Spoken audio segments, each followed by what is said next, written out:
We'll have to wait a few seconds, friends, for everyone to come into the broadcast. I can watch the number of people that are being added, and I can see that there's still people coming in. So we need to wait perhaps another 10 seconds or so for the auditorium to be full, as it were. I don't see it broadcasting on the Facebook page yet, by the way. Oh, I guess it is now. Okay. All right, I guess we can start now. Welcome, everybody, to the Wilmette Institute's October web talk on the Bicentenary of Baha'u'llah. This is one of the Wilmette Institute's several events commemorating the Bicentenary. I've also been offering some courses. We have a course on the Covenant, a course on Baha'u'llah's proclamation to the kings and rulers, and a course on sharing Baha'u'llah's birthday with children, which are our other various commemorations as well. Today, we will hear a talk from John Hatcher about what the Bicentenary of the birth of Baha'u'llah means to me. Perhaps I should give you a little bit of background about the Wilmette Institute, and then, of course, I'll introduce John. The Wilmette Institute now is approaching 23 years in age. We were established in January of 1995, and for 10 years, we primarily focused on a face-to-face program, the Spiritual Foundations for a Global Civilization program. But now, of course, we're primarily online, and we started online courses in 1998. I just updated our statistics about an hour ago. We've had 11,621 different registrations according to our Excel spreadsheet anyway. And we've had 435 online courses, and we're now up to 123 countries. I believe we just added Oman recently. We have been very blessed that our students have been able to make countless presentations based on the materials that they have acquired in their courses. And of course, now we're also offering these web talks. This month, actually, we have two, because we will have a talk in 2 weeks. Paul Hanley will be talking about his book 11, which will be the sort of kickoff for his course on the same. And we will be doing 3 web talks in November, and then subsequently 2 web talks every month, currently scheduled through, I believe, next November. So we have quite an ambitious schedule coming up of these web talks. John Hatcher is our speaker today. He's a professor emeritus in English literature at the University of South Florida, where he taught for 39 years. He currently is the editor of the Journal of Baha'i Studies for the Association for Baha'i Studies. He's also the editor of the Baha'i Studies series being published through Wilfrid Laurier University Press up in Canada. He's been nominated for the Templeton Prize and has published something like 25 books or more. He's a very, very prolific author, a poet, of course, English professor, and therefore has written extensively on the subject of English literature, and more recently, you could say a Baha'i theologian or philosopher of sorts. I suppose, John, we could call you that. And he and his wife are living in retirement in Plant City, Florida, outside of Tampa. He has 4 children and 8 grandchildren, some of whom live quite near him, which is quite a blessing. So, John, we will turn it over to you now, and you can begin to tell us about what the Bicentenary of Baha'u'llah means to you. Very good. Let me see, can you see me okay now? We can see you, and we still don't have your screen. I think it'll be another second, and we'll have your screen as well. There it is. You got it? Yep. Okay. Friends, I appreciate your tuning in, and I'll try to make this as interesting and pleasurable as possible.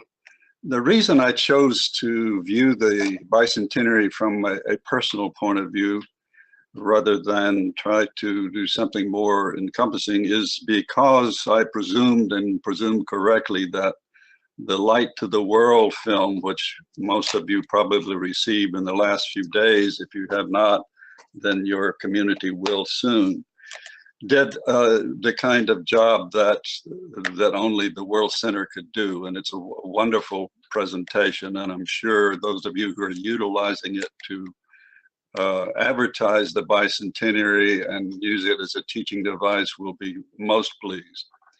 So I decided that the most I could do would be to say what the Bicentenary means to me on a personal level.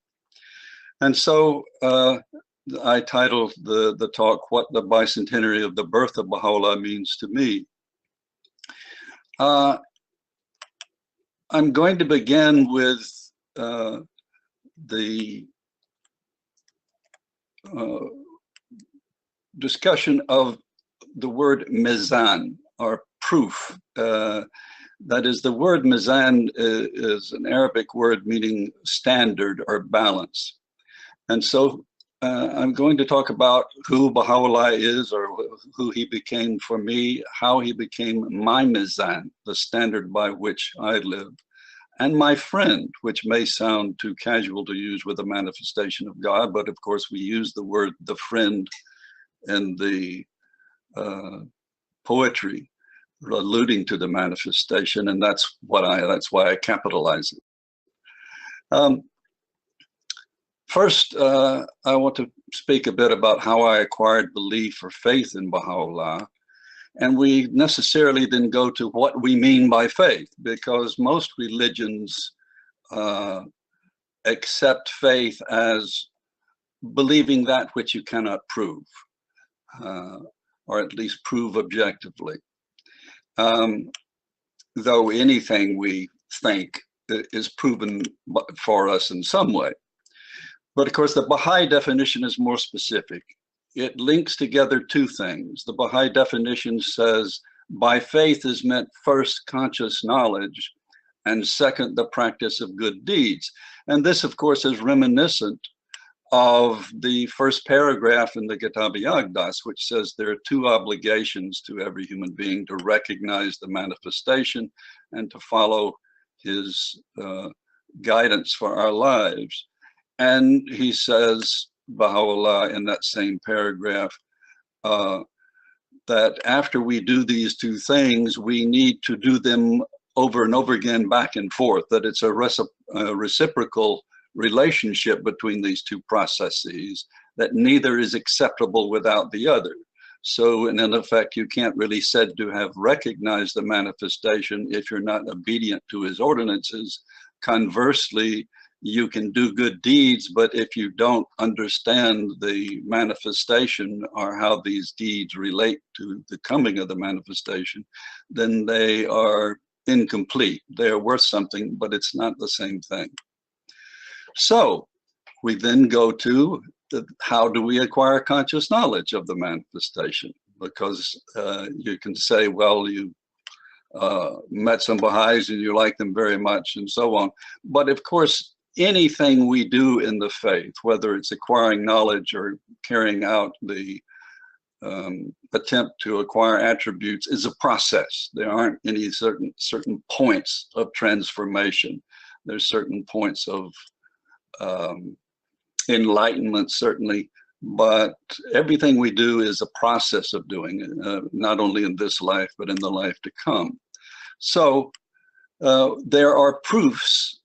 We may not think that word is very enticing. It may sound kind of cold and aloof, but everything we do that acquaints us with the manifestation and provides us belief in the manifestation is some sort of proof. And Abdu'l-Baha, when he's talking about this very subject, he talks about four ways that we can acquire proof. He says proofs are of four kinds. There are four criterions or standards of judgment by which the human mind reaches its conclusion. And the first, obviously, sense perception. Second, through the faculty of reasoning. Third, from traditional or scriptural authority. And fourth, through the medium of inspiration. Now, he goes on in this same discussion, which can be found, as you can see, on the Foundations of World Unity, to say all four of these individually can be faulty. they aren't necessarily correct, and he discusses in this same context how they can be faulty. They're liable to error or mistake and error in conclusions. But when you combine them, a statement presented to the mind accompanied by proofs which the senses can perceive to be correct, which the faculty of reason can accept, which is in accord with traditional authority and sanctioned by the promptings of the heart, can be adjudged and relied upon as perfectly correct, for it has been proved and tested by all the standards of judgment and found to be complete. Now, of course, this doesn't mean that we can acquire some sort of infallibility through this process. We're always in a process of understanding and establishing the truth. And the same thing is true with a belief in Baha'u'llah. We reach, as any one of you who is a Baha'i knows, that you go through various stages of confirmation of your belief, and it never stops. And so, how do we apply these four standards to those who claim to be a manifestation? There are in the Kitab, which of course is meant to be a proof or an apologia, proving the station of the Bab. It was revealed by Baha'u'llah in 1862, but it's not proving his station, it's proving the station of the Bab, even though he goes on to say that the standards of proof in this work are sufficient to prove the validity of any of the prophets, that you can apply them. And at the end of the work, he sort of summarizes these proofs, and this isn't the only tablet where he talks about the proofs, but he says, first of all is the book itself. This is the first one he mentions, though in other places he says the greatest proof of the prophet is the prophet himself. So the ability to spontaneously bring forth verses without any editing, without any revision and so forth, this ability is one proof of the prophet. Second, the evidence that a prophet has come is that souls of sterling character appear to proclaim the advent. So we think in the case of the Bab, we think of Sheikh Ahmad or Sayyid Kazim. And of course, with Baha'u'llah, we think of the Bab himself. So he says, among the proofs demonstrating the truth of this revelation is that in every age and dispensation, wherever the invisible essence was revealed in the person of his manifestation, certain souls, obscure and detached from all worldly entanglements, would seek illumination from the sun of prophethood and the moon of divine guidance, and would attain into the divine presence. This he calls the divinely appointed touchstone, the martyrs to the cause, in other words. So we think of that naturally with the Bab, the letters of the living, particularly Khodus, Mullah Hussein, and Tahireh. The third proof that he gives in the, and you can see the page numbers here in the Gan if you're interested, and this PowerPoint will be available, so if you don't get something down, don't worry about it. The constancy of the prophets in proclaiming the faith. Now here, this would be the same as the personhood of the prophet himself is a powerful proof of who he is. And in particular here, he's talking about constancy in spite of all they must undergo. He was afraid, he's talking about the Bab. He was afraid of no one. He was regardless of consequences. Could such a thing be made manifest except through the power of divine revelation and the potency of God's invincible will? Steadfastness in the faith is a sure testimony and a glorious evidence of the truth. Finally, the transmuting influence. He says, among the evidences of the truth of his manifestation were the ascendancy, the transcendent power and supremacy which he, the revealer of being and manifestation of the adored, hath unaided and alone. And that phrase unaided and alone is used frequently. and it's very important for us to think about it, because we think of Baha'u'llah in prison the last 40 years of his life, and as we will see later, we see what emanated from him alone and unaided. And you can say, well, he had the aid of Abdul Baha and so on, but it means essentially that without any assistance from worldly powers. So in the year 60, this would be 1844, he appeared in Shiraz and rent asunder the veil of concealment, than the signs of, I think that should be that the signs of ascendancy might, the sovereignty, power emanating from that essence of essences and sea of seas were manifest in every land. And finally, one that he says, I don't like to use these. He says they're unreliable and can be interpreted in so many different ways, but for the benefit of those who like them, I'll interpret them. So the last thing he does, Baha'u'llah does, he shows how to interpret some of the more important traditions about the appearance of the Qaim or of the Bab. Some other objective metrics proving the influence of Baha'u'llah. So in other words, those 4 proofs he uses for the Bab, we can use as well for him. But there are, as I said, this is a personal reflection of my own, but when I first became a Baha'i, or what attracted to me of faith, were not subjective. To many people they are. They fall in love with the Baha'is, they fall in love with the spirit of the faith, but I didn't know any Baha'is. I knew about the faith, and so I approached in a very objective manner. What were the objective proofs? Objective metrics I put here, proving the influence of Baha'u'llah, are following up with this same line of thought about faith, enabling us to obtain conscious knowledge. What are the miraculous results of Baha'u'llah's life? We could go on for quite some time. The movie that The Light to the World is certainly enumerates and demonstrates those, that his faith is spread throughout the world. From him emanated the second most widespread religion in the world during the course of 174 years. Without seeking power or aligning himself with the powerful, his influence has spread worldwide. And this is incredibly important. And that is, you think of Christianity and how it spread throughout the part of the world that was known in the West at the time, the Western world. It did so primarily, most immediately, because it was utilized by rulers such as Constantine to unify their empires and so on. And so it was spread in conjunction with the spread of secular power. Not so, of course, with the Baha'i faith. Indeed, secular power attempted to destroy the faith.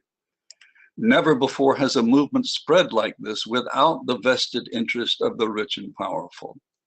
I could go on lecture for a couple of hours on this thesis of mine. You can accept it as you wish, but I believe it's true.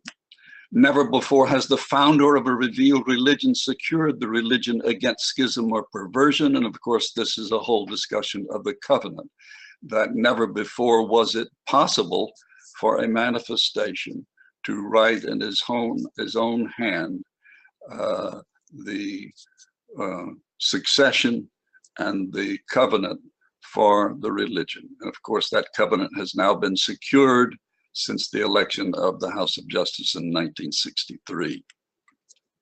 Another objective proof, again, objective to me. From this simple room, looking out on a narrow street in Akka, in a prison city, emanated the Kitab-i-Aqdas, the most holy book of this dispensation, a blueprint for transforming society and bringing about world peace. again, each one of these we could talk about for literally for hours, but we won't today.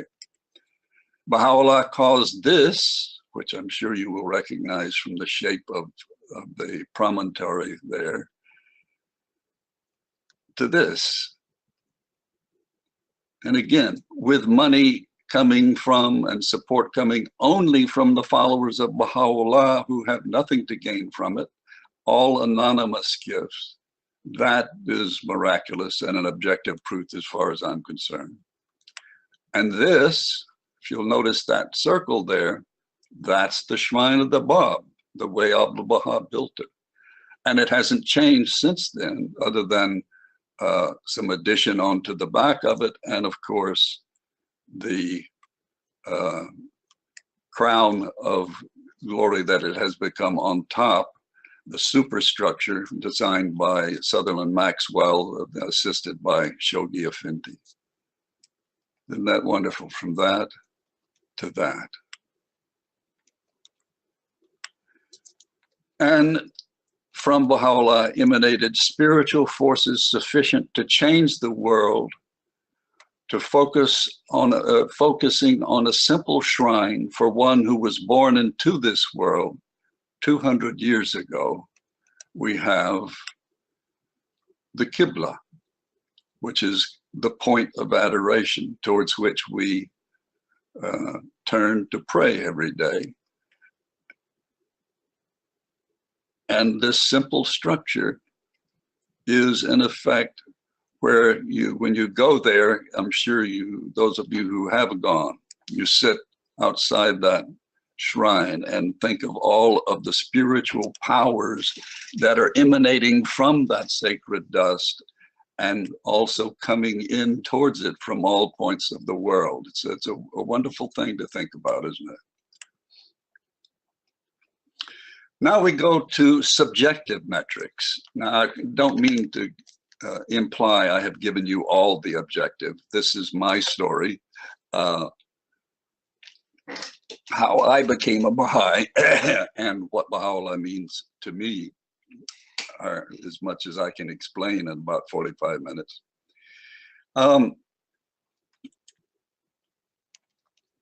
I was raised as a Methodist and stayed a Methodist until the age of 19 when I became a Baha'i as a sophomore in college. So I've now been a Baha'i for 58 years, which kind of shocked me when I realized that's 29% of the 200 years since the birth of Baha'u'llah. I feel like I should have done more. I have had the privilege of being in the presence of 9 hands of the cause. I have had access to those who were with the Guardian, with Abdu'l-Baha, and with Baha'u'llah. I have borne witness to the completion of the administrative order, the terraces, the Ark, and more recently, the global framework for action. So in light of these events in my life, what does this commemoration mean to me? So let me take you on my personal journey through my subjective proofs. When I was a Christian, and I still am a Christian, but when I was unaware of the Baha'i Faith, I was not dissatisfied with Christianity or with Christ or with the Testaments. I communed with Christ and God on a daily basis through prayer. I remember as a young person lying in bed with the Bible on my chest, reading the words, and I felt I knew what they were saying to me. So I wasn't one of these people who is tired of organized religion and is looking for something else. I had the image of Christ before me, and this is the picture that was used in our sanctuary at our church. And so while of course it's just a guesswork by the artist, still it was a meaningful image to me. And I knew all the stories from the life of Christ. So I had an important relationship with the manifestation. I rejoiced the Methodist Church and the Christian Church in general has lovely lovely hymns, and I sang them with great joy. This one in particular thrilled me. And as I was looking at it recently, I realized that I was, at the end of it, commemorating or celebrating the Trinity, God in three persons, blessed Trinity. And I started thinking about, what did I think of the Trinity back then? I mean, it was in my songs, it was in the Apostles' Creed that we would say every Sunday. And I realized the Trinity really wasn't a problem for me, and that is, I never really believed that Christ was literally God in the flesh. For one thing, as I read the verses from the New Testament, I saw clearly that there was a distinction between what Christ said about himself and what he said about the Father. I can of mine own self do nothing. As I hear, I judge, and my judgment is just, because I seek not mine own will, but the will of the Father which hath sent me. And then another verse from John 14. I love the Father, and as the Father gave me commandment, even so I do. Arise, let us go hence. I am the true vine, and my Father is the husbandman, or the vine dresser. So clearly, ontologically, you can't both be the vine and the farmer, or the keeper of the vineyard. There's a difference there, and I felt I understood that. Same thing true with the cross, the crucifixion. Most Christians I knew felt that the cross was, in effect, to make a lousy pun, the crux of Christianity. That without the cross there would be no Christianity, because Christ died for our sins, and without the cross there would be no salvation, and therefore no Christianity. And so where the fish was the symbol of Christianity early on, the cross soon took its place and symbolized this belief, promulgated primarily by the writings of Paul, that Christ died to save us from our sins that we inherited from our descendancy from Adam, who, of course, according to the Old Testament, sinned, and we inherited his sin. Well, I never understood that. It made no logical sense to me. I looked at the crucifixion more like this. And I like this painting for a number of reasons. The first one is, you say, well, which one is Christ? In other words, we think Christ paid such a grievous price, but then so did all the other people crucified that day. It was a common practice to crucify criminals. And so to me, as I say in the slide here, he lived to help us overcome our sins. He lived, he didn't die. If he had died some other way, or not, if he had lived a normal life, it was his teachings that were the testament. And he brought us a vision of God, not as what had become the concept of God as an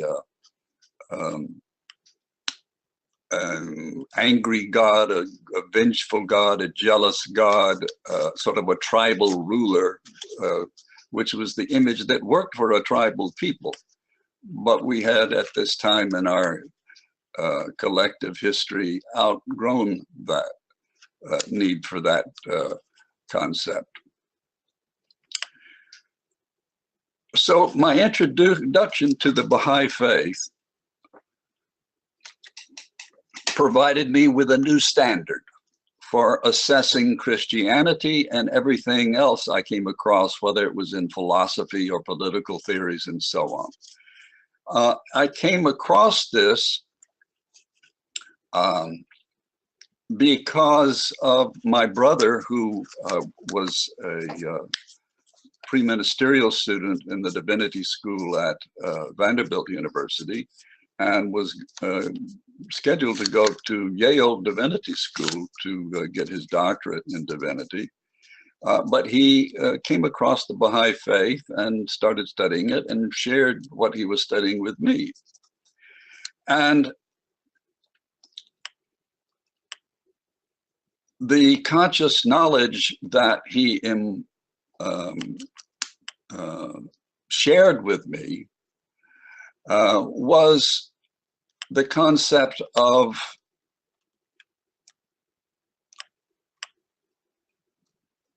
the manifestation, progressive revelation, and all the logical underpinnings of Baha'i theology against which nothing else makes much sense. Or let me put it this way, utilizing that standard of judgment, of conscious knowledge about how God works, suddenly all the mysteries that people seem to relish in the Christian church I was in, suddenly were not mysteries, they made logical sense. And so the more conscious knowledge one gets, as we see in this previous, as ye have faith, so shall your powers and blessings be. This is the balance. This is the balance. So in other words, if you look at scales like this, on the one side, you've got conscious knowledge.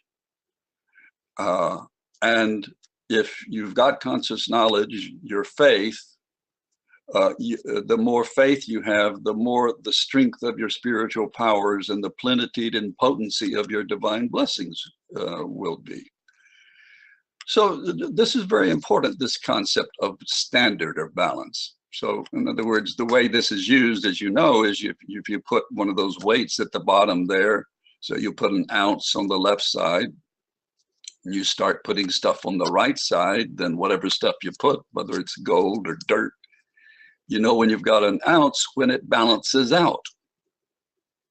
So the same thing is true with the verities and theology of Baha'u'llah. If you put progressive revelation on the left, then everything else makes sense. It balances out.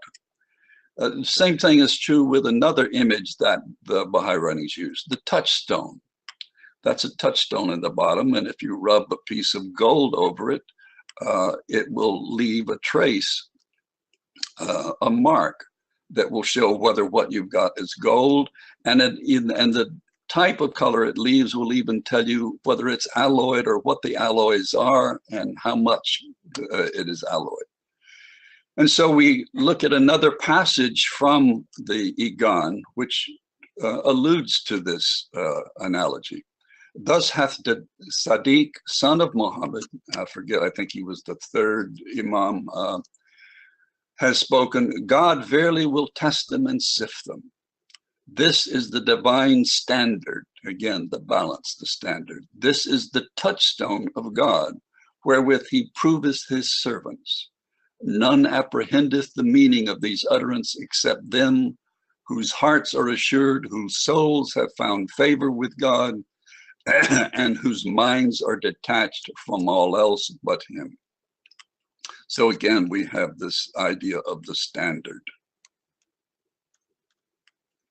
So we combine,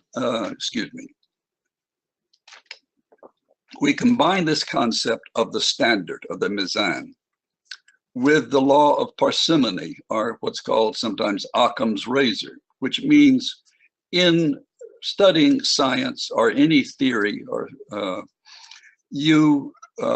if you have two descriptions or two theories about some aspect of reality, the most likely, the one that is most likely true is that which cuts through the morass of complexity, the one that is the simplest explanation.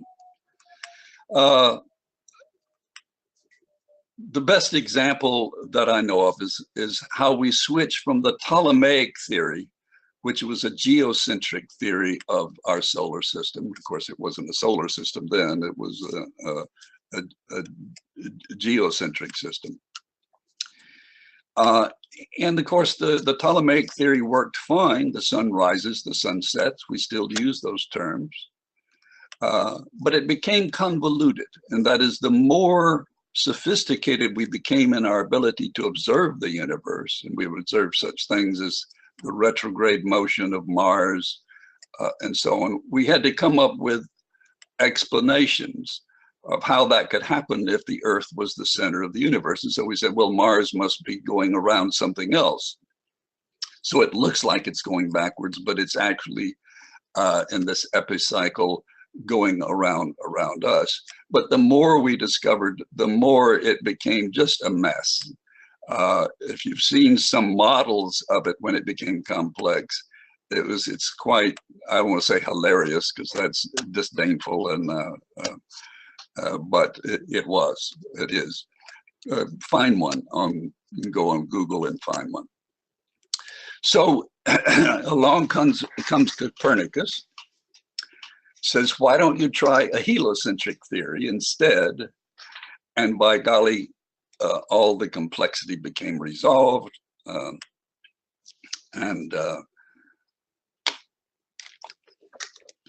It became elegant rather than confusing.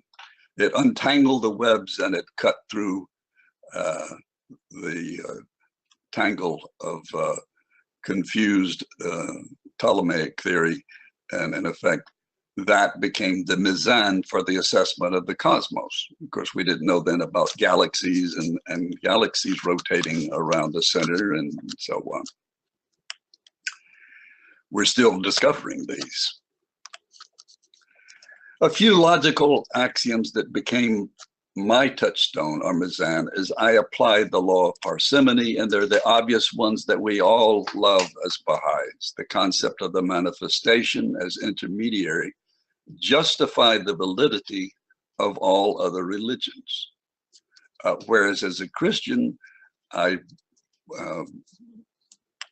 never thought much about the problem that, well, what about my Jewish friends? Because most of about a third of the people in my school were Jewish, and I loved going to the synagogue and talking to them about religion and so on, and I didn't think them any less religious than me.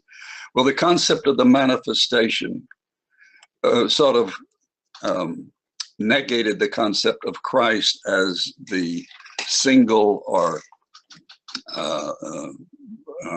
the only or the last messenger from God, which to me does not make much sense and did not then. So that was a great gift. That was a law of parsimony for the complexity of religions. The concept of the manifestation demystified the Trinitarian doctrine. Though it hadn't been much of a mystery to me, it was to a lot of people. And it did so really when I understood the ringstone symbol, which is also can be looked at as sort of a Trinitarian view of reality in the sense of the heavenly realm, the realm of the manifestation, and the human realm.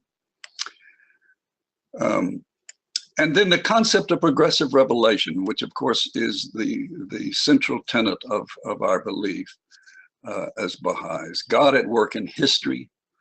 Suddenly I understood that history was the story of God at work. It provided a rational explanation of how there could be one religion, the religion of God, but revealed in progressive and successive stages. So no longer did I see conflict between religions as anything but confusion wrought by faulty interpretations and understandings by men and women, by humankind. The concept of the day. I love the idea of the cycles that are talked about in the Baha'i Faith, the cycle of a dispensation or an era, the prophetic cycle as a cycle of cycles. And no doubt there are greater cycles that we will understand as time goes on. but particularly this day as the cycle in which the maturation of humankind will occur, explained to me what I was observing in the world news and the increasing attempt with the United Nations and other organizations to both recognize and serve the world as one country. Another proof I had, a subjective proof, were the followers, and this relates back, of course, to the one I'd mentioned earlier from the Gan about souls will arise in the name of the manifestation who will exhibit the spiritual attributes. Well, I was very fortunate that I was in the Nashville community because my brother, by the time I went to college, had become a Baha'i the year before. And so in that community, I learned about the faith, not by studying the texts, because not all that many were translated at that time, but Gleanings was there certainly, and various others, and the writings of the Guardian. But I chose to learn by talking to these people. Anything I needed to know, I could talk to them. And that's how I tested the verities. I'd say, well, what about Muhammad? Was he a manifestation? They say yes, and so on. And so any question I had, I would go to them rather than to some answered questions or Gleanings and so on. I'm not saying this was a wise thing I did. It was just so easy. And so once I moved away from Nashville, I became quite tested, and I had to use some other Mazon rather than the people. But these people, my brother and his wife, Mag Carney, became a Baha'i while I was there. She was taught by Sarah Pereira, who was on the National Assembly, and then became an auxiliary board member at the time when the auxiliary board members were serving hands of the cause. There was no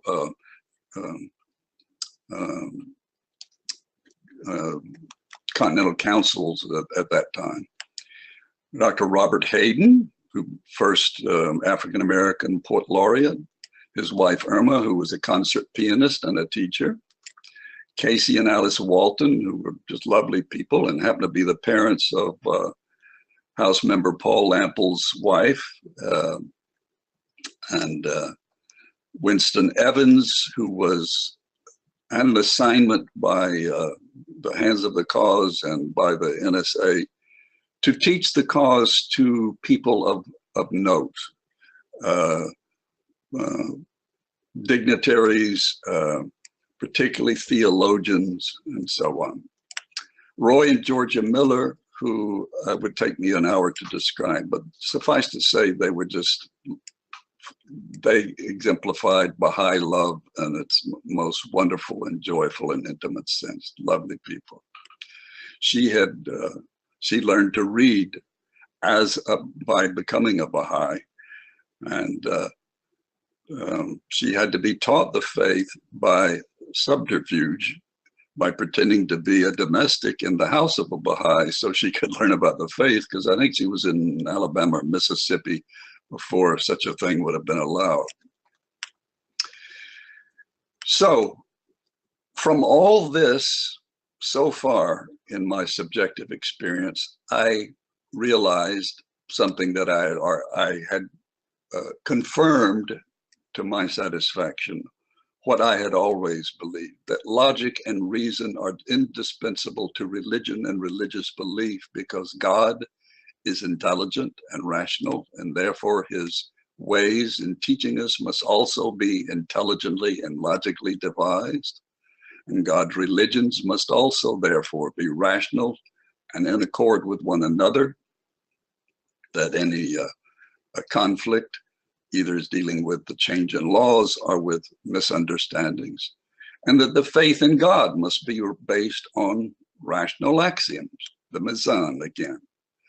That faith without deeds is mere words, as James says in the Bible.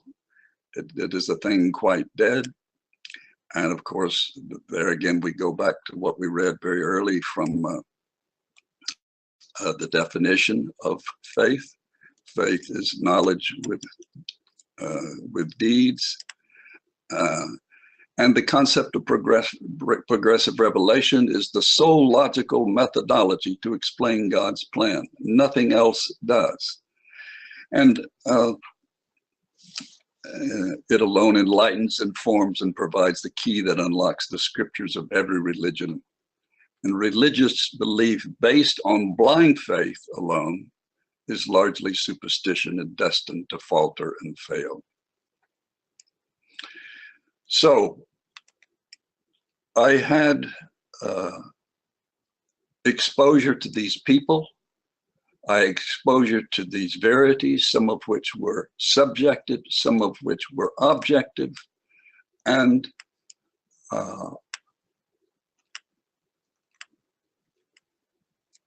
this is what occurred. I now knew more precisely who Christ really was, which was very important to me, because and then I could go back to the scriptures and I really understood what he was saying in a way that I hadn't before. So I could now resolve the enigmas of what had been my Christian beliefs. For example, when Christ says, I am the way, no one cometh unto the Father but by me, I could understand what that meant. The second coming, the ascension, the symbolism of the Last Supper, the self-sufficiency of God. All these became clear to me. And once exposed to that truth, I could not tolerate anything else. So again, going back to the beginning, I wasn't looking for something else. But once exposed to it, I couldn't turn away from it.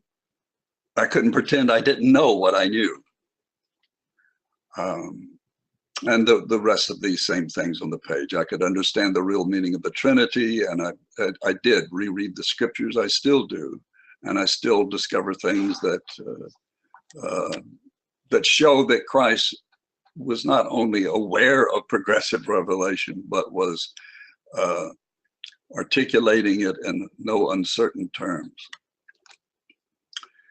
So, for example, and these are just my own ideas that came to me as a result of this, I started coming up with ideas of my own, or at least I don't know they're my own, but I felt like it at the time. The third day he rose from the dead. Well, what if that's referring to the days of the manifestations? The writings use the term day to refer to a dispensation. So on the third day,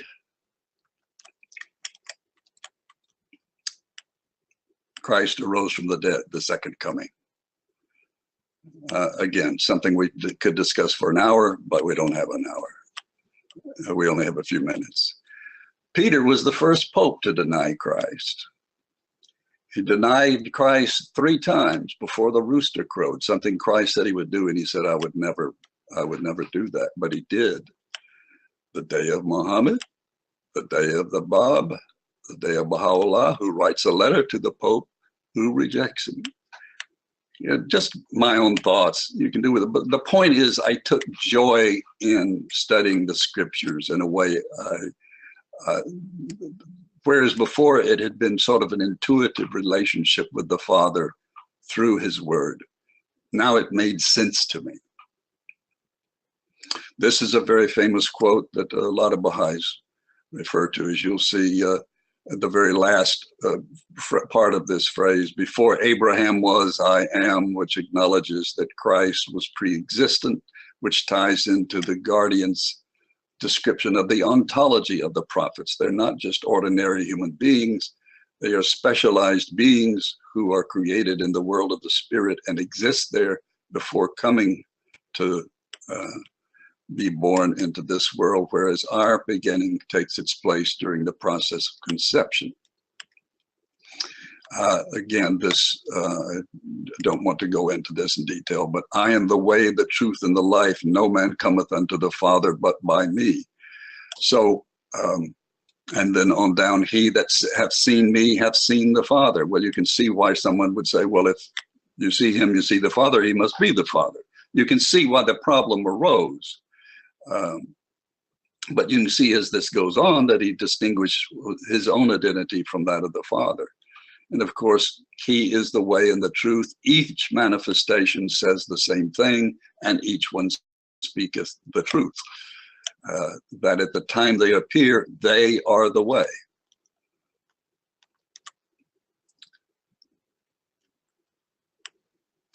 This very important quote, which helped me a great deal. No distinction do we make between any of his messengers. And the he that revealed that is Muhammad.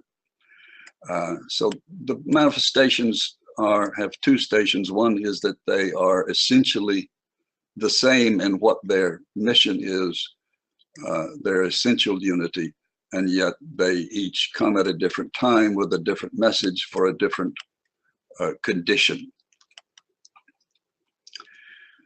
Well, when I became an isolated believer, I couldn't simply go to my learned friends and say, what's the meaning of this, or what's the answer to this? And so I had to start studying. And my main problem was the transference of my allegiance from the image of Christ to the image of Baha'u'llah, whom I had never seen, nor really read his writings studiously. With Baha'u'llah, it wasn't a problem, as it isn't for most of us. This was my favorite picture of Abdul Baha. I kept it with me all the time. And I felt comforted, and I felt that this was the image I could relate to. And the Guardian says there's no problem with that. That's fine if you want to think of the image of Baha'u'llah, of Abdul Baha when you pray and so on. Whereas Baha'u'llah seemed more remote, severe, and unapproachable to me when I started studying on my own. And the reason for that is very simple. The first book, unfortunately for me, or not unfortunately for me, the first book that the Nashville Baha'is gave me, and I'll finish up in a second here, I see my time is about up, was Epistle to the Son of the Wolf. And I presume most of you have read this, but the tone of it is quite severe, because he's talking to the son of one who's responsible for the martyrdom of some of the most sterling Baha'is at the time. And so I treated it like the Bible, as I would the Bible. I just open up to a page and start reading, and he's talking to me very, very harshly. Well, of course, he's not talking to me. He's talking to the son of the wolf. But I didn't read the introduction, and I didn't get that. And also, he talked a lot about how much he was suffering, and I thought, well, if he's a manifestation of God, why is he complaining? And then I read later, that he was talking about this in a very special context, and that is, if I wanted to, I consented to be bound in chains that mankind might be freed. So I had to establish study for myself, because I could no longer rely on the knowledge of others. And that brings to mind, of course, to all of us, the best beloved of all things in my sight is justice. Turn not away therefrom if thou desirest me, and neglect it not, that I may confide in thee. By its aid thou shalt see with thine own eyes, and not through the eyes of others, and shalt know of thine own knowledge, and not through the knowledge of thy neighbor. Ponder this in thy heart, how it behooveth thee to be. Verily justice is my gift to thee, and the sign of my loving kindness. Set it then before thine eyes. And what I began to realize, that as wonderful as these people were, I couldn't be spiritual because of them. As Baha'u'llah says in the Gleanings, no man's spirituality is conditioned by another. In other words, no one can become spiritual for you, as much as they might want to. This is a thing I like to talk about, like the proof of the friend in Tasmania who loves you, or a proof of the existence of God. If someone said there's someone in Tasmania who loves you a lot, and I can prove it to you, it wouldn't mean anything. You wouldn't have a relationship. The same thing if you could prove the existence of God. And of course, when his own work, my brother does this. But that doesn't necessarily instill in you or evoke in you a love of God or a sense of nearness to God. That only way we can achieve that, the Guardian says, is through the manifestations. And so I realized that in order to have a love relationship with God through the manifestation or with Baha'u'llah, I had to treat it the same way I would any other relationship in which I was trying to establish a love relationship. I needed daily conversation and communion with this friend because I no longer had the constant companion of the near ones. I needed to understand and appreciate what the friend had been through and what qualities the friend possessed. I needed to hear all the various things the friend had to say to me and what guidance he had to give.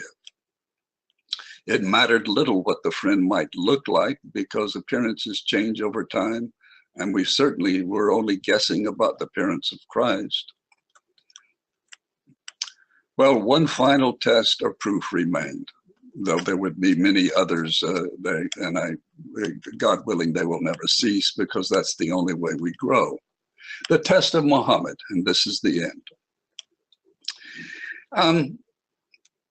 I had never talked about, back then in the 50s, nobody discussed Islam much in the West,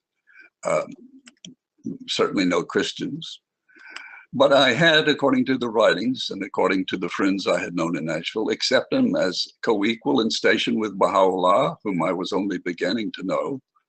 I had to accept him as being co-equal in station with Christ, with whom I had had an abiding love relationship and still had. I had to accept his revelation as possessing an impact on human history perhaps greater than what Christ had accomplished. I had to accept his revealed word as true and as emanating from God. But I had never seen his word. And so it was with great fear and trembling that I picked up the Quran, and lo and behold, I must have been divinely guided, because this is one of the first things I found, where he explains that don't believe in the literal Trinitarian doctrines. The Christians are wrong about that, who say that. He says, say not Trinity, desist. There's only one God, and far be it from him to have a literal son. Christ disdaineth not to serve and worship God. In other words, Christ is not God. In fact, it's his honor to serve God. And then another thing that confirmed Muhammad for me was when I started reading the Igan. I came across very early, so this is page 5 and 6, that Baha'u'llah says, to them that are possessed with true understanding and insight, the Surah of Hud surely sufficeth. And what he's saying is that if you read the Surah of Hud, you will find a description of progressive revelation. And if you understand that, that's all you need. To understand, to have your Mazon. And so I read the Surah of Hud. We sent Noah, we sent Moses, and so on. And so I realized that Muhammad not only understood progressive revelation, but talks about nothing else throughout the Quran. And so it was that Baha'u'llah and his teachings became my Mazon, and he became my most intimate companion, the standard by which I took myself into account each day, the standard by which I made critical choices in my life, the standard by which I could understand what was happening in the world, the standard by which I could decide how best to dedicate my life, my energies and actions, the standard by which I could regulate everything I think, every course of action I undertake, and the means by which I prepare myself for the transition to the afterlife. So we must think for ourselves, because Baha'u'llah doesn't reveal a canon of law, but a standard.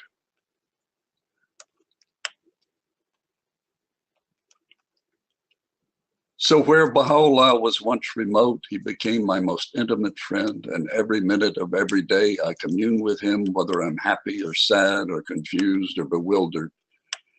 Oh Baha'u'llah, when I'm joyful. Oh Baha'u'llah, when I am suffering. Oh, Baha'u'llah, when something goes right. Oh, Baha'u'llah, when something goes wrong. I'm going to skip over that quote because I'm out of time. I will leave time for questions. But this is a passage where Abdul Baha says that once Baha'u'llah was released from this world, his soul could energize the whole world to a degree unapproached at any stage in the course of his existence on this planet. In other words, Baha'u'llah is quite alive, quite active, and I'm certainly active in my own life. Well, happy bicentenary. Well, Rob, if there are any questions that, if we have any time that you can convey, I will be happy to attempt to answer them, though this was a most personal sort of thing and not a scholarly presentation. Perhaps it has some meaning. It certainly had meaning for me to put it together because I had to think about what it did mean to me. Well, thank you, John. I must say I was very moved, especially there at the end when you start noting the old Baha'u'llahs for all of the different situations. Well, it's true.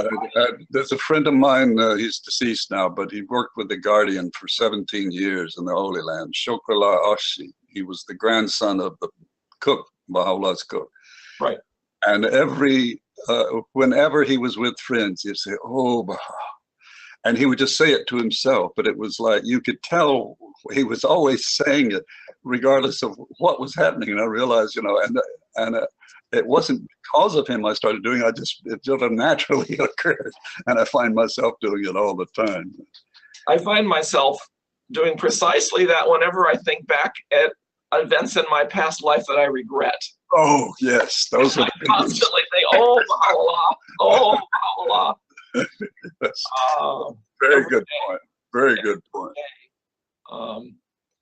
Really, I thank you very much. This was really marvelous and moving presentation. And let's see if I can't get this question section to open up.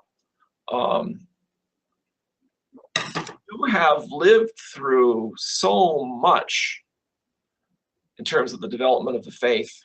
And goodness, almost the entire era of the Universal House of Justice. You became Baha'i, what, 2 years after the passing of the Guardian? Yes, that's exactly correct. Yeah. And you know, what's funny too is, you know, we think globally as Baha'is, but we live locally. And that's another talk I can give for a couple hours. But my point is that, you know, when Mason Remy declared himself the second guardian, I think it was in Nowruz of '61, as I recall. I think I was in Spain at the time. Well, it doesn't matter. The point is that I'd get my Baha'i news, which went around the world, and you know, and I wasn't even aware of it, which is a crazy thing to think that here the whole foundation of the faith was attempted to be shaken by this individual. But at the local level, we didn't talk about it or anything. And then so later on, when I kept all my Baha'i news, and I looked back and I thought, well, it must have been in there. And so I looked back at the telegram from the Hands of Cause in the Holy Land, who were the 9 individuals elected by the other hands to, in effect, be in charge of the faith. And there it was, you know, the whole telegram about Mason Remy, and we are all praying for his soul, the progress of his soul, and so on. But it's funny that, yes, I lived through all those things, but I'm more attentive to them now than I was when they happened. Yeah, I think that's true. And I think that's true of many of these internal crises, actually. I think most Baha'is aren't worrying about them or don't think about them or wonder about them, frankly. And I mean, the good things too. I'm talking about the very positive things as well. You know, when I was on pilgrimage in 1972, in December of '72, They used to, back then on pilgrimage, they would save some juicy bit of information to give to the pilgrims that the rest of the world didn't know yet. And so I remember a meeting with Ian Semple, the pilgrims were one night, and he says, and he told us that what the House of Justice had just decided was to build a seat of the House of Justice. And so, and you know, and so it was just a pipe dream then, but to see it being built, and you know, we used to receive those slideshows and then the films and so on of the construction of it. And so, as I say, I went on a pilgrimage a year ago last summer, and to see all of what had become in the years since 1972 when I'd been there. And the only buildings, of course, were the Shrine of the Bab and the Archives building, it was just astounding. The first thing I thought to myself, now this is something worth investing my money in. You know, this is a substantial enterprise. It is, and you can see that in the Baha'u'llah film, the movie that is now available with the flyovers over the properties too. You really get a sense of what. Oh yes, they made great use of the drones. Oh boy, did they! An incredible sense of what we've been able to accomplish. I remember I first saw the terraces in 2000, right before the dedication. From the top, I looked down. I said, "We've built the Garden of Eden. We've built a symbol of paradise on earth." Yeah, it was just so beautiful. Yeah. We do have a couple of comments. I think maybe more comments than questions, but we'll probably get some questions as well. Natalie says, "A joyful experience, a toolbox of inspiration." I like that expression. Thank you. And Perjaya has a question. "Thank you so much for your insights. What did you mean by Baha'u'llah did not reveal a canon of law?" Excuse me again here. Well, he says it himself. He says, what is the phrase? Thank not that we have revealed code of law. A code of law. Thank you. Yeah. And he goes on to give the images of the choice wine, that we have unsealed the choice wine with the fingers of might and power, and so on. Of course, we have the synopsis and codification included. Of course, it was released in '72, and it's included in the Kitab Yagdas. And the reason the Guardian, of course, had that as a requirement, he did most of it, but why it's important is it organizes the laws as they're revealed. Really, the Agdas is sort of like a poem, that you have this beautiful imagery and so on, and suddenly there's a law. But so you have to sort of extricate the laws from the poetry and from the other discussion going on. But that's not what I mean, that it's not codified. It is codified, but he doesn't reveal a canon. A canon of law means something like the church, the Catholic Church has, where you have laws for every situation in your life, and so on. What he has revealed more than a canon of law is a system for making laws and decisions. And this is both the institutions, the election of the institutions, and the consultative process. So instead of having so in other words, each situation is considered on its own merit rather than trying to have a law for every little single thing in your life.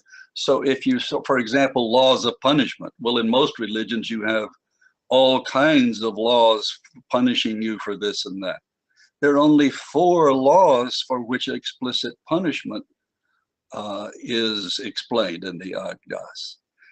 And even those have alternatives. You could do this, or you could do this or this, meaning it's up to the institution to consult on the exigencies of a particular situation, and then it will decide what is the most appropriate response.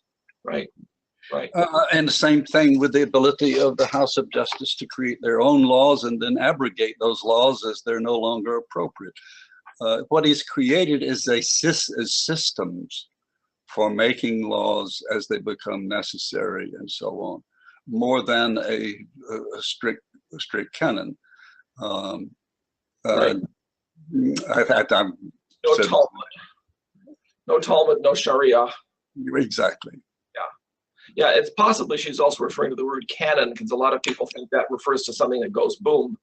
But in this particular case, it's the Greek word referring to like a sacred collection and not piece of artillery.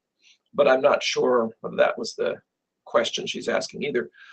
Lois says, as always, you teach and enlighten us. Thank you for sharing. Lois and Richard send that to you.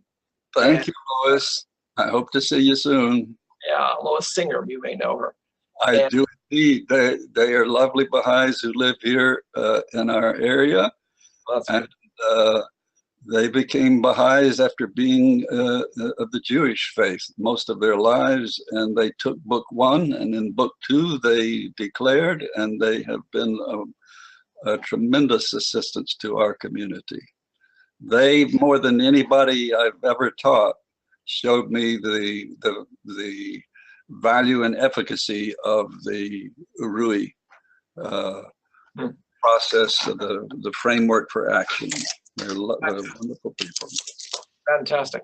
Yeah, Irane asks about the availability of the Baha'u'llah film, not until October 18th, but well, that's when it's going to be available live over the web. The DVDs were just mailed to the local spiritual assemblies, and that's what John and I got one because my wife is secretary of our registered group. Right, and our assembly got ours on Friday. That's what we were referring to. Turning to the Facebook page, Irina says, incredible talk, loved it. Thank you, John Hatcher, Allahu Akbar from the UK. Oh, thank you. See, and Barbara also says, thank you so much for a wonderful presentation. So that's a few other. Don't read any of the ones that are critical. There are no critical ones. Oh, good. There are no critical ones. No, this is really, John, marvelous. And I think it reminds me very much of Baha'u'llah's, or is it Baha'u'llah? Yeah, in the Akdas, I guess, where it says that we should not only write a will disposing of our property, but also a testament testifying to our faith. And I think. Didn't know that. Huh? I didn't know that. Yeah. Your will should also include a testament of your faith. This is why. Is that in the notes or something? I'm not sure. I'm not sure where it is actually, and maybe it's not in the Akdas. But at any rate, this is why people always would say the guardian had no personal.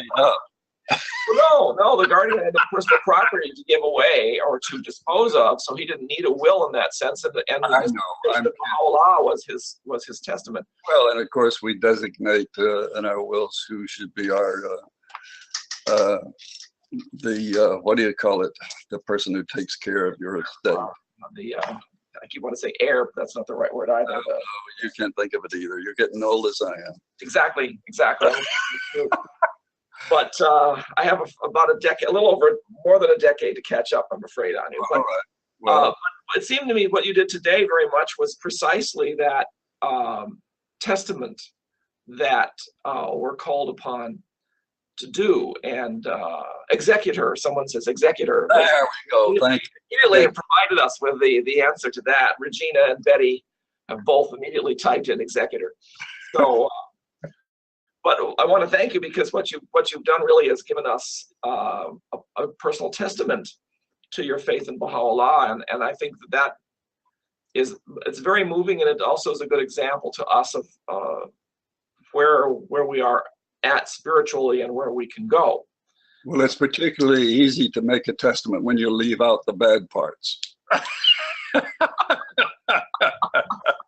don't know if you would testify to any of the bad parts anyway. I want you to find that passage for me so I can be sure that I don't have to put in all the places where I screwed up. That's called bringing yourself into account each day, John. Exactly. But I don't have to do it on a webinar. Or I don't have to write it down so right. Players can read it. I'll explain this to my executor. Mary says, did John ever question the existence of God? And no, we're not talking about that. We're just talking about expressing the how much of the quality of one's faith, perhaps. And I found it quite moving to hear yours today, and I thank you very much for that. Well, if she's actually asking me, did I ever? The fact is, I did not. The fact is, I was raised by religiously by my mother, who was an extraordinary individual who became a Baha'i when she was 93 years old, and she knew what she was doing. I looked at her books, and I still look at them. She had them for years. She learned about the faith as soon as I did. But her life history needs to be told. But she was an extraordinary woman, and she was by no means a martinet when it came to teaching me religion. She was very, very, she had a good sense of interpreting scripture and so on. In fact, she was the head of the junior department, which we would now call the junior youth age at the church, and she was incredibly creative. So I'm not saying that if you have a good parent, you necessarily believe in God, but it never occurred to me to doubt it. And I'm not saying that I'm not bragging. I'm just saying it didn't. Thank God I didn't have to go through that that test. Sure, that's different people have a different collection or selection of tests. I never thought about the existence of God. I never considered that he didn't exist. I just sort of assumed. That's exactly what I mean. Yeah. I mean, I didn't really think about a God at all, particularly before I became a Baha'i, but I didn't think that he didn't exist. I just sort of assumed he did. It just didn't matter to me, I guess you could say, particularly much. But I wasn't raised in as devout a household as you were. I was raised in much more of a secular household, I guess. Well, then that's amazing what you've accomplished. I mean, that's to go from there to where you are now is wonderful. Well, and I thank you for your 24 or 25 books. That's yeah. More than we can keep up with, John, but that's okay. Well, I've pretty much, I've got one more book coming out, and then I've said pretty much everything I have to say, I think. Everything I've James says, page 109 in the Kitab you'll see about the Testament. Writing down your. Okay. There it is. And then back over to our Facebook page here. Rex says, I thoroughly enjoyed your talk. I can't believe the similarities in our lives. I just turned 70, became a Baha'i in 1966 in Casper, Wyoming at the age of nearly 19. The LSA decided to have a youth conference and asked me to give a talk on the epistles of the Son of the Wolf 2 months later. So he went through a similar experience. And Bobby says, thank you from Wisconsin. Love the explanation of the development of our personal relationship with Baha'u'llah and the idea of the power of his soul in our world today. And let's see, we also have example of a testament in a will. Someone is giving an example of what he wrote, I guess. I bear witness herein to the oneness of God in this time of the dispensation of Baha'u'llah, to whom I declare my absolute belief and devotion. That's a good example of it. Oh, very nice. Well, number paragraph 109 in the Advertise. Of course, it means now that I've got to pay my lawyer a few bucks to add those sentences at the beginning of it, or the preamble. Just add a link to our YouTube channel to your talk. That's all you have to do. You ought to, you will. Well, he'll charge me for that too. Well, I think we could probably wrap this up. Again, another person says thank you for a wonderful talk, and we're certainly all in your debt, John, for this really marvelous presentation, and gives us all a good start for the bicentenary, I think you could say. I'm not quite sure when. A lot of people have had observances already, actually. Obviously, next weekend is the most important observances in most places, but the process, the schedule has already begun. Well, thank you, and I always enjoy working with you, and I think again what you've done with the Wilmot Institute will stand you in good stead for a long time to come, my friend. Thank you very much. Well, maybe we should switch back to my screen real quick so that I can mention a few other things that are coming up. We've got a series of other web talks coming up in the next month or so. If I can manage to get this to go down. Here we go. As I mentioned, on October 29th, which is 2 weeks from today, Paul Hanley will be talking about his book 11, about how the world will feed 11 billion people in the future, which is obviously a huge challenge. And he's also doing a course for the Wilmot Institute about this whole issue of overpopulation and sustainability. And we're really looking forward to that course, which begins, I believe, on November 1st. Then we have 3 presentations by Robert Atkinson in the month of November, based on, I'm not sure if this is a book or whether it's a series of essays that he published about basically humanity and the sort of nature of Baha'i teachings. So we're very much looking forward to those. And the first one of those really is 3 weeks from today. So we have them really 3 Sundays in a row. We also have a lot of courses coming up. As I mentioned, we have several courses relating to the Bicentenary. You can register anytime for sharing Baha'u'llah's birthday with children, and the registration remains open until next weekend. And after that, we'll close the registration and just let people use the materials, you know, for the next month or so. We may eventually create another version of this for sharing the Bab's birthday as well. The Covenants of Baha'u'llah starts in just 10 days from today, and it looks at the eternal covenant and also the covenant of Baha'u'llah, the covenant of Abdul-Baha through the Will and Testament. And it's a very valuable course for people who want to understand the sort of spiritual nature of the covenant and its spiritual power. Course on choosing a potential marriage partner coming up, and Baha'u'llah's proclamation to the world's religious leaders, his summons to the Lord of Hosts, starts on the 7th of November. So if you want any more information about all this, you can find us at wilmotinstitute.org. Also, our YouTube channel /Wilmot Institute is where you will be able to find the recording for this particular talk, probably within 24 hours, so let your friends know about that. And you can always call us on our 877-WILMET toll-free number. So I want to thank everybody today for joining us for this really marvelous, very special presentation, and we look forward to seeing you at future webcasts as well. Thank you.